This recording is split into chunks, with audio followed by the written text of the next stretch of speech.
السلام علیکم ورحمت الله تعالی وبرکاته. دوستانو تاسو ته سلامونه وایو. السلام علیکم ورحمت الله تعالی وبرکاته. رب العالمین زموږ استاسو حامی و ناصر شي. دوستانو یو غټه خوشحالي په دې باندې پکار ده چې موږ د دواړو جهانو سردار صلی الله علیه وسلم مبارک امتیان یو. الله خو حضرت سیدنا موسی علیه السلام دعاګانې غوښتي چې یا رب العالمین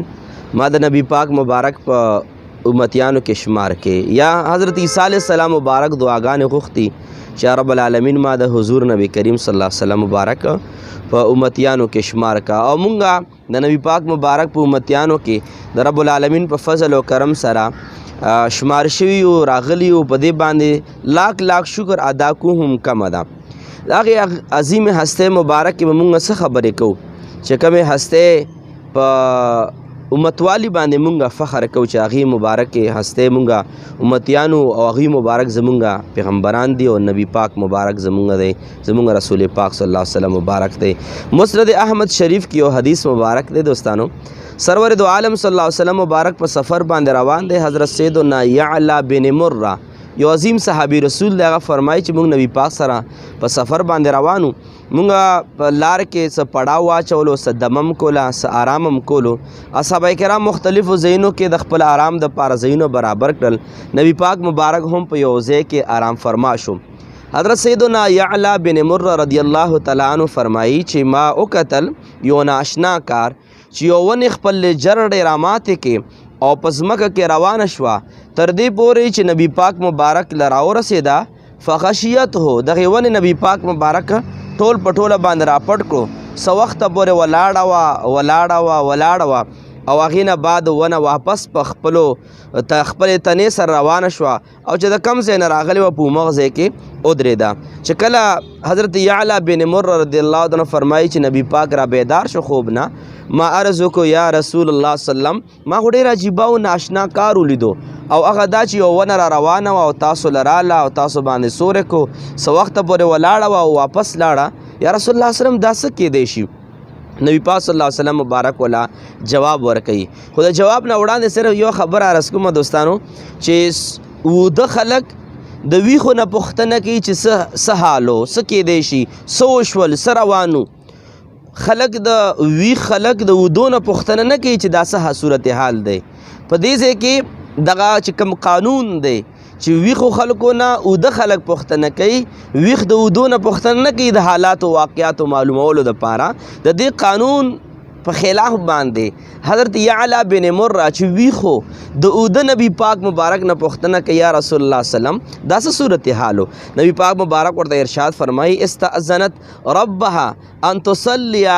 على رسول الله صلی الله علیه وسلم او کما قال علیه الصلاة والسلام. فرمایي چې نبی پاک ورته فرمایي چې دا ونه د رب العالمین نه سوال وکړو، اجازت یې وغوښتو یا رب العالمین ما لږ اجازت راکړه چې ما په خوا باندې لږ په څو قدمونو وړاندې باندې نبی پاک مبارک پروت دی، زه به درود و سلام په ویل غواړم، خو د دې ځای نه یا رب العالمین مال طاقت او توفیق راکا چې زه نبی پاک دربار ته حاضر شم او نبی پاک مبارک باندې سوره وکم، هغې نه بعد درود ووایم. نبی پاک صلی الله علیه وسلم مبارک ارشاد فرمایي چې رب العالمین دغې ونې ته اجازه وکړه چې زه لاړه شه او زما نبی پاک مبارک باندې درود و سلام ووایه. نو دغه ونه نبی پاک فرمایي چې دا ونې د رب العالمین نه اجازت وغوښتو زه په نبی پاک باندې درود و سلام وایم. درود و سلام نه مراد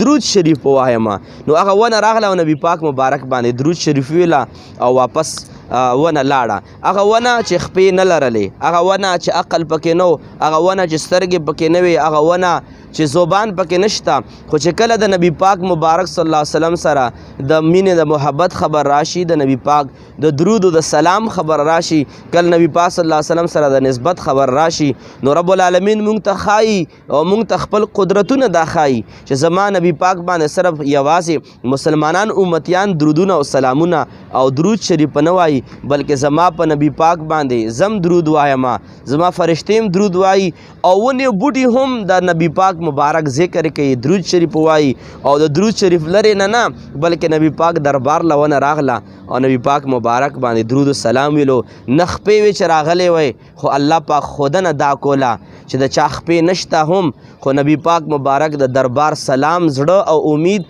او اراده وي بغیر د خپو نه ونه را روانه ده چې د چا سترګې نه وي چې سترګې نه وي لیدل چېرته څوک کولی شي خو ونه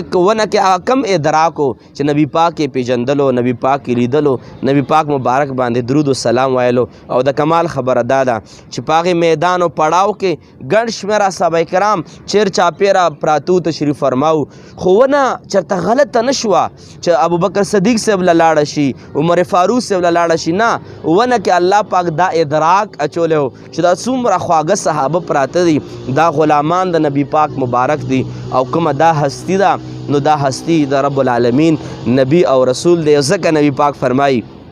چې د نافرمانه انسان او د نافرمانه جن نه علاوه په کائناتو کې ذره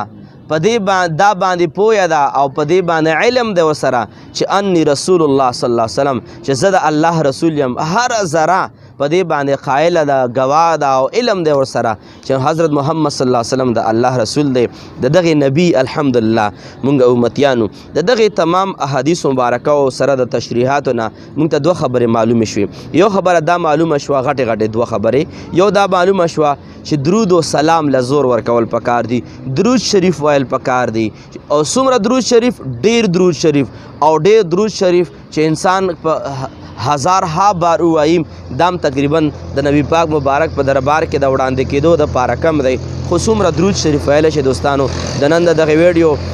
زمونږ پیغام هم دا و چې د نبی پاک مبارک باندې د درود شریف عام شي او راځئ نن عهد کوو چې کم از کم روزانه 100 بار به موږ درود شریف وایو آسان درود شریف صلی الله علی محمد صلی الله علی محمد صلی الله علی محمد او دویمه خبره ترېنه دا معلومه شوه چې زمونږ نبی هغه عظیم شان نبی دی هغه د عظمتونو د کمالاتو او د معجزاتو والا نبی دی چې یوازې مونږ نه بلکې ذره دا نبی پاک مبارک پیژني چې د الله نبی او د الله رسول دی په نوې ویډیو کې به انشاءالله یو ځل بیا حاضر یو هغې وخته پورې السلام علیکم ورحمت الله وبرکاته